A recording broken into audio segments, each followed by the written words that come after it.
Hello friends, you've just unlocked another chapter of the past, hidden, untold, and waiting to be discovered. This is Buried Truths. Let's view the video. The Battle of Gettysburg was not just a clash of armies, it was a turning point in the American Civil War. Over 3 bloody days in July 1863, destiny collided with strategy, sacrifice, and ambition in the small Pennsylvania town that would forever shape America's future. By mid-1863, Confederate General Robert E. Lee sought a decisive invasion of the North. After his victory at Chancellorsville, he believed striking Union territory would shift public opinion, force peace talks, and relieve pressure on war-torn Virginia. His eyes turned toward Pennsylvania's open fields and vulnerable infrastructure. Union General George Meade had just assumed command of the Army of the Potomac. Despite inexperience at the top, he quickly mobilized his forces to shadow Lee's army. Both sides marched through Maryland and Pennsylvania, unknowingly converging toward an unassuming crossroads town, Gettysburg. Lee's army entered Pennsylvania in high spirits. Morale was strong, supplies were better, and for the first time, they were operating deep in enemy territory. They hoped a northern victory might tip European nations like Britain or France toward Confederate recognition. On the other hand, the Union was under immense pressure. Political unrest brewed in Washington. Abraham Lincoln knew another Union defeat could endanger his presidency. The Northern public demanded a decisive win, and Gettysburg soon became the last stand to preserve Union hope. The town of Gettysburg was not a planned battlefield. It simply sat at the intersection of 10 roads, a magnet for military movements. As cavalry skirmishes erupted near the town, soldiers and civilians alike had no idea they stood at the brink of one of history's deadliest battles. What began as a search for shoes and supplies soon escalated into full-scale war. Confederate troops advancing from the west and north clashed with Union cavalry on July 1. Fate had brought both sides here, but none imagined the slaughter to come. As dawn broke on July 1, 1863, the war arrived at Gettysburg without grand design. Neither army intended to fight there. What began as a Confederate search for supplies unexpectedly sparked the opening shots of what would become the bloodiest battle ever fought on American soil. Early that morning, Confederate General Henry Haight's division approached Gettysburg from the west. Hoping to locate a rumored stockpile of shoes, they encountered Union cavalry under General John Buford, already positioned on ridges west of town. Buford realized he had to delay the Confederates until reinforcements arrived. Buford's troopers, though outnumbered, skillfully used terrain to stall the Southern advance. Holding high ground and armed with breech-loading carbines, they fired rapidly and resisted fiercely. Their determined stand gave precious time for Union infantry under General Reynolds to arrive from the south. General John Reynolds galloped into the fight with the I Corps and immediately joined the line. As his men deployed into battle, Reynolds was tragically shot and killed. Despite the loss, Union forces continued arriving and establishing a defensive position along McPherson Ridge. By mid-afternoon, the Confederates had brought in more divisions.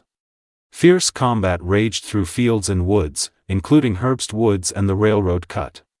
Despite initial Union resistance, Confederate numbers and pressure steadily pushed the Union forces back through the town streets.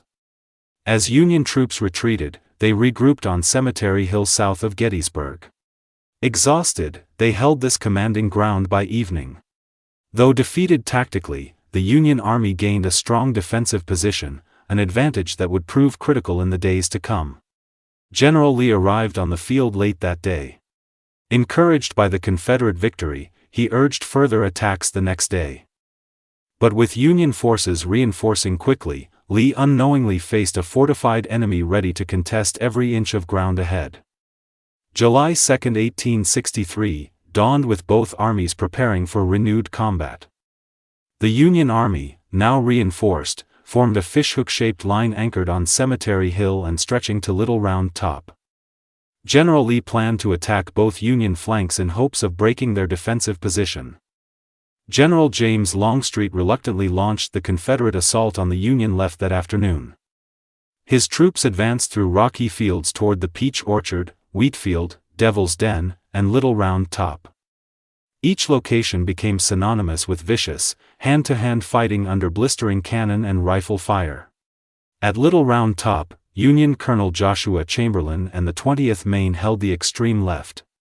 Facing repeated Confederate charges, they refused to yield. In a desperate final move, Chamberlain ordered a bayonet charge downhill, successfully driving the attackers back and saving the flank. Meanwhile, fierce clashes unfolded in the wheat field. Control changed hands multiple times in brutal exchanges. Bodies lay piled among tall grass and broken fences. Neither side gained clear control, and the ground was soaked with blood by sunset, a grim testament to the day's cost.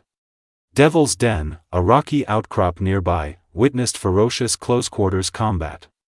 Confederates eventually overran the position, but at great cost.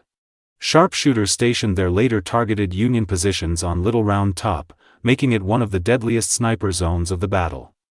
While the left burned with battle, General Ewell launched attacks on the Union right at Culp's Hill and East Cemetery Hill. These nighttime assaults, though intense, failed to break the Union lines. Darkness cloaked the wounded cries and gun smoke as both sides licked their wounds. Day 2 ended with staggering casualties, over 20,000 killed, wounded, or missing. Despite localized Confederate successes, Union lines held firm. The blood spilled at Gettysburg's flanks would make July 2 one of the most brutal days in American military history.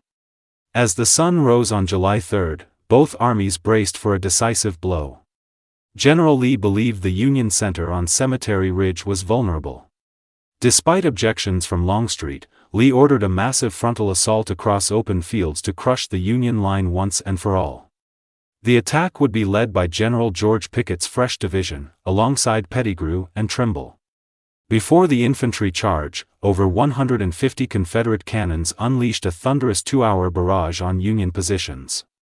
Smoke and thunder rolled across the battlefield as the ground shook violently beneath soldiers' feet. Union General Hancock and his men endured the storm, sheltered behind stone walls. When the cannon fire ceased, Union gunners emerged, ready. Lee believed the Union center was softened, but their defenses remained unbroken. The stage was now set for Pickett's charge. At around 3 p.m., 12,500 Confederate soldiers began their march across nearly a mile of open ground. Dressed in gray, they advanced shoulder to shoulder under blistering heat and relentless Union artillery fire. Cannonballs tore through their lines, shredding men by the dozens. Despite massive casualties, some Confederates reached the Union wall. Fierce hand-to-hand combat erupted at a spot later known as the high water mark of the Confederacy.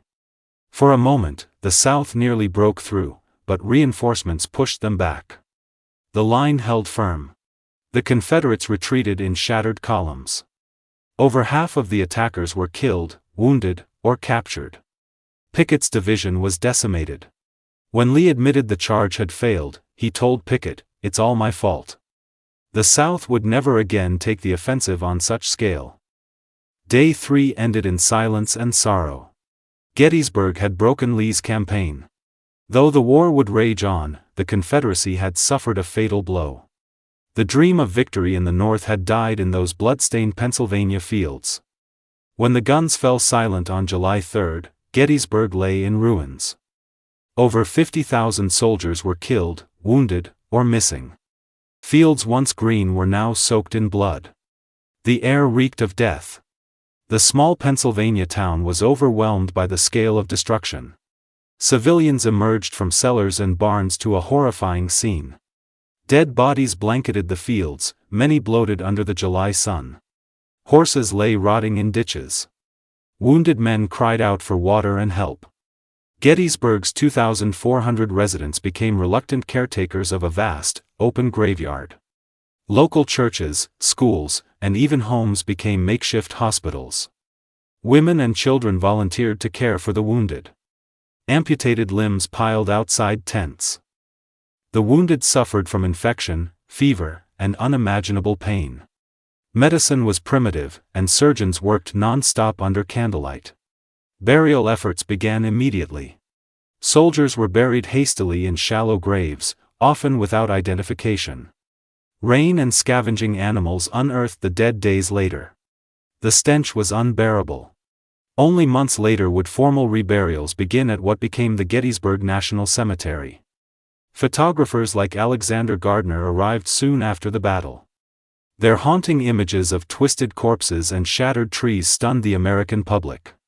For the first time, the true horror of war was visible to civilians far from the front lines. Families across the country waited for word, many never received it. The emotional toll reached far beyond Gettysburg. Newspapers printed endless casualty lists. Mourning draped the North and South alike, as thousands of families dealt with unimaginable grief and unanswered prayers. Though the Union claimed victory, few celebrated. Gettysburg had exposed the brutal cost of civil war. The fields around the town, once serene, had become sacred ground, where valor, horror, and sacrifice would echo through generations. The Battle of Gettysburg marked more than just a Union victory, it was a strategic and symbolic turning point in the American Civil War. Lee's invasion of the North had failed, and the Confederate Army was forced to retreat. The tide of war had permanently shifted. Lee's army, once thought invincible, limped back into Virginia. Never again would the Confederacy mount a major offensive into Union territory. Morale declined in the South, while the North found renewed hope.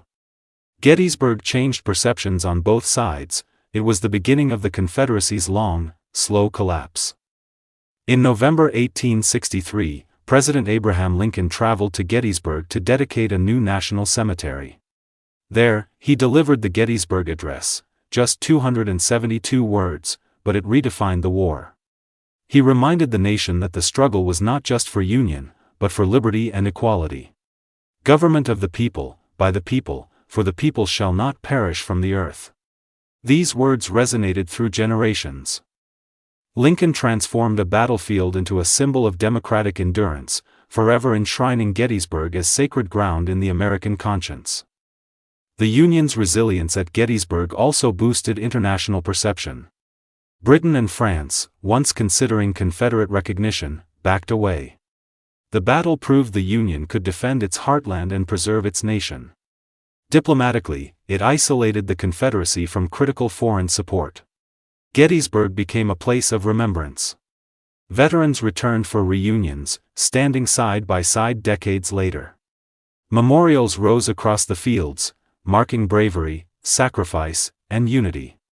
The town became a living museum, preserving the memories of those who fought and fell there.